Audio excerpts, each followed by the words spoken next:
Welcome everyone. Today we're gonna be talking about the official list that Rocksteady Studios released just the other day regarding all upcoming pieces of DLC that we'll be releasing over the next 3 months. So before we jump into the list, let me just say I'm extremely hyped up for all of this content.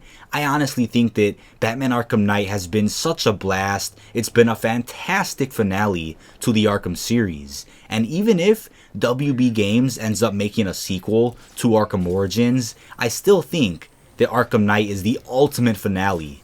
And I think what Rocksteady Studios has done and is still doing can't be matched. I just think they've just brought us the best possible Batman game that they possibly could, and they're still continuing to do so by listening to the community, adding in certain features that we're missing, adding in content that we all want. It's just been an amazing experience so far, and as you guys know, over the next couple days I will be focusing my channel on the Arkham games once again, just as I did before. And once Black Ops 3 comes out in the next 2 weeks, I'll of course be focusing all of my content and my entire channel on that game, of course. But once the other DLC packs release, I would say mid-November, is when I'll again return to Arkham Knight and cover all that content once again.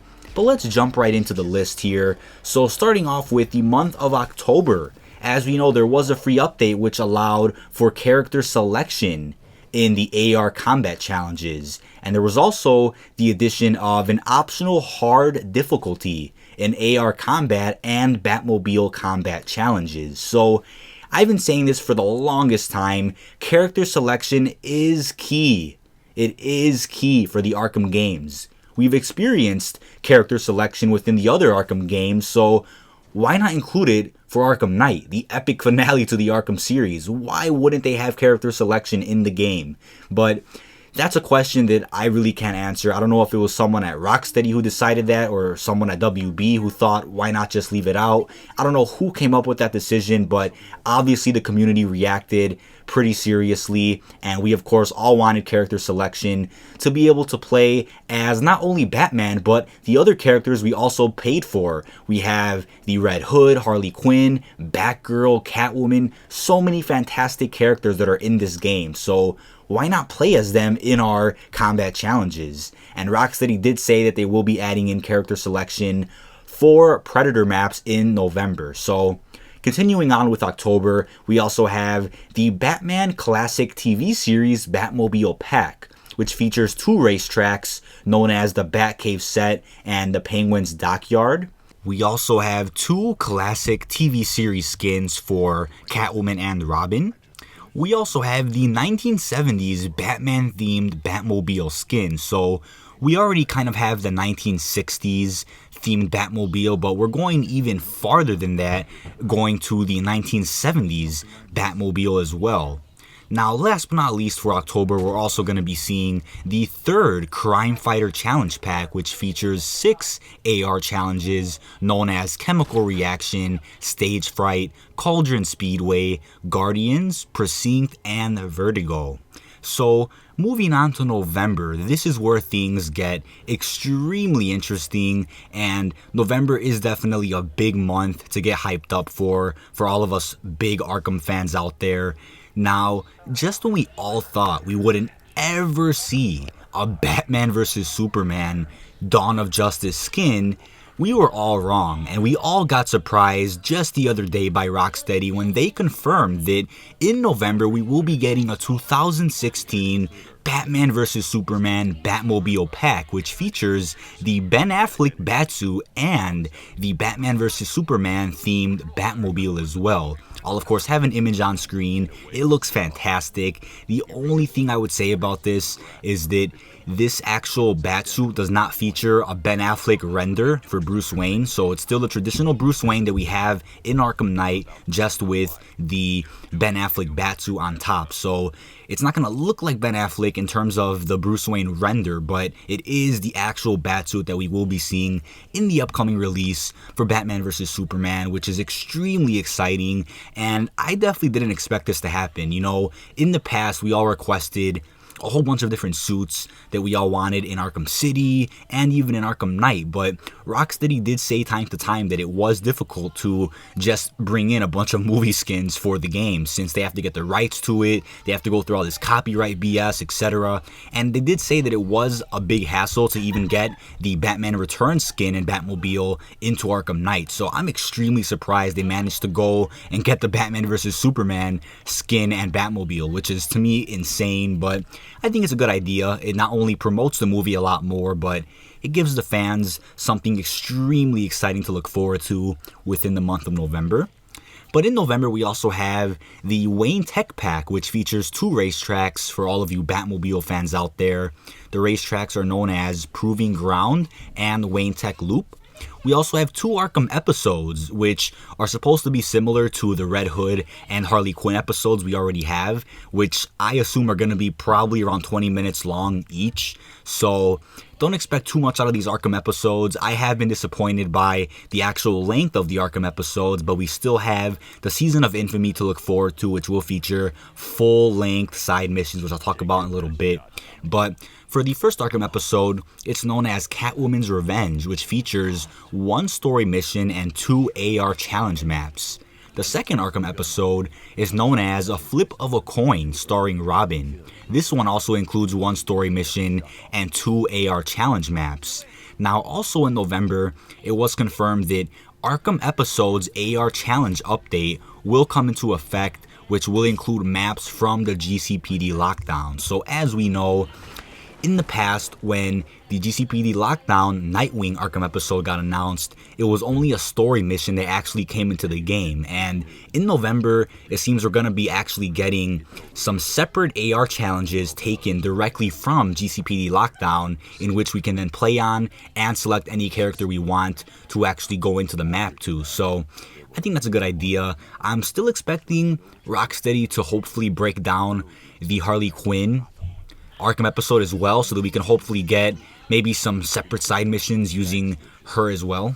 So last but not least, we have the month of December, which will be the final month that offers DLC content for Batman Arkham Knight. So the content that's going to be coming out in December is this: the Season of Infamy Most Wanted expansion, which features 4 exclusive missions known as Beneath the Surface, featuring Killer Croc, In From the Cold, featuring Mr. Freeze, Wonderland, featuring the Mad Hatter, and Shadow War, featuring Ra's al Ghul. We're also going to be seeing the release of the 2008 movie Batman skin and the original Arkham Batmobile. Last but not least, for December, we'll also be seeing Crime Fighter Challenge Pack number 5, which will feature 6 to be announced AR challenges as well. Now, even though that's a lot of content to be excited for, I think I'm most excited for the Season of Infamy. And the reason is, just as I've said within my official Arkham Knight review, I think the only thing that the game actually lacked in terms of content was boss battles. And I know not a lot of people out there actually love the boss battles within the Arkham games, but I was actually a pretty big fan of them. I thought boss battles added a fun mechanic to each part of the story, and I just thought that boss battles were a lot of fun. Even though they could be pretty repetitive and a little shaky at certain times, I still think that they allowed us to get proper closure with each character that we actually faced within the Arkham series altogether. And the fact that Arkham Knight lacked boss battles when we had so many great villains in the game, it was a little disappointing. You know, we had our moments here and there where we faced the Arkham Knight within the Batmobile during the excavation mission, and there were moments within the Most Wanted side missions that we faced Man-Bat, Firefly, but they weren't real boss battles that we all remember, and they weren't boss battles that we're used to, like we had within Arkham Origins, Arkham City, and even Arkham Asylum. And that was sort of what disappointed me the most with the story within Arkham Knight. But you know, I still love the game. I think the game's fantastic, but I think the Season of Infamy is what could fix that issue ultimately. You know, I think with the Season of Infamy, we're obviously going to be seeing some amazing side missions as expansion, but hopefully those missions will feature some type of boss battle with each of the villains that we face. So, you know, that's my prediction at the moment. Let me know down below in the comments what you guys think, but I don't know who at Rocksteady or at Warner Brothers thought it was a good idea to leave out boss battles when they were included in the previous Arkham games, but I'm just hoping the Season of Infamy could make up for that. And hopefully for the players out there like me who actually enjoyed boss battles, we can hopefully gain some type of benefit from the Season of Infamy. But last but not least, I also wanted to bring up the official description that Rocksteady released regarding the Season of Infamy. So, as they said, the Season of Infamy Most Wanted expansion will appear in your Gotham City, with each one approximately the similar length as the Most Wanted missions in the main game. Mad Hatter is playing a sinister mind game with Batman, and GCPD's finest are the pawns. Killer Croc has escaped from the maximum security cell and is wreaking havoc on a crashed airship. The League of Assassins has returned to Gotham, but what is their motive and who is in charge? Mr. Freeze may be closer than ever to completing his life's work, but at what cost? So they also released another huge description, basically thanking the community for all the responses and the feedback, so I'll leave that down below for you guys to check out. But regarding the Season of Infamy, this description alone reveals some pretty insane information. So first off, it says that the expansion will appear in your Gotham City. So basically, no matter what progress you're at within the main game, let's say you haven't completed all of your Most Wanted missions yet, there's pretty much going to just be 4 extra Most Wanted expanded missions that will appear on your Most Wanted list when you're in your main game. So that's pretty cool to remember.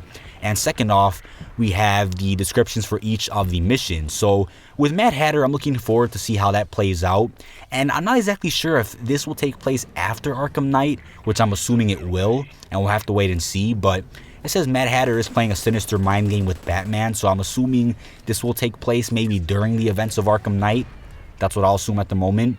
The next one being Killer Croc, which it says here he escaped from his maximum security cell and is wreaking havoc. So we didn't see Killer Croc too much within the main game, so I'm glad that they did include him somehow within DLC. That's exciting, but this is where things get interesting. The League of Assassins has returned to Gotham City, but what is their motive and who is in charge? So if you guys look at the official image that Rocksteady released when they talked about this list, you can see a bunch of question marks and a bunch of locked content within that big image.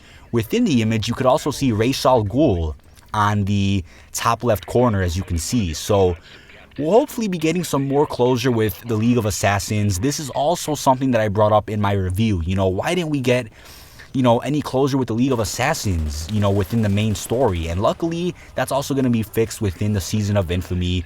We'll hopefully see the return of Ra's al Ghul, maybe some teasers regarding Talia al Ghul, maybe possibly her resurrection. You know, we'll have to wait and see. You know, there's some interesting theories that we can come up with right now regarding the return of the League of Assassins. And last but not least, we have Mr. Freeze, who, as it says here, may be closer than ever to completing his life's work. So we know at the end of Arkham City, we helped them find Nora Freeze, and as far as what he actually did with her body, or if he cured her or not, we'll have to wait and see how that plays out within this mission. But overall, I think I'm extremely hyped for all of this content, but I think the Season of Infamy comes into first place when it comes to what I'm actually hyped for.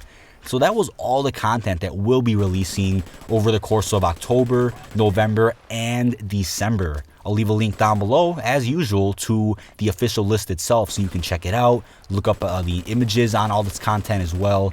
But thanks for watching, everyone. Leave all your comments down below in the comment section, and be on the lookout for a live stream that I will be doing for all of the currently released Arkham DLC coming up in the next few days. Hope you've enjoyed, everyone, and leave all your thoughts down below regarding what DLC you're hyped for the most and what you really want to see within Arkham Knight. Thanks for watching, everyone, and peace out, YouTube.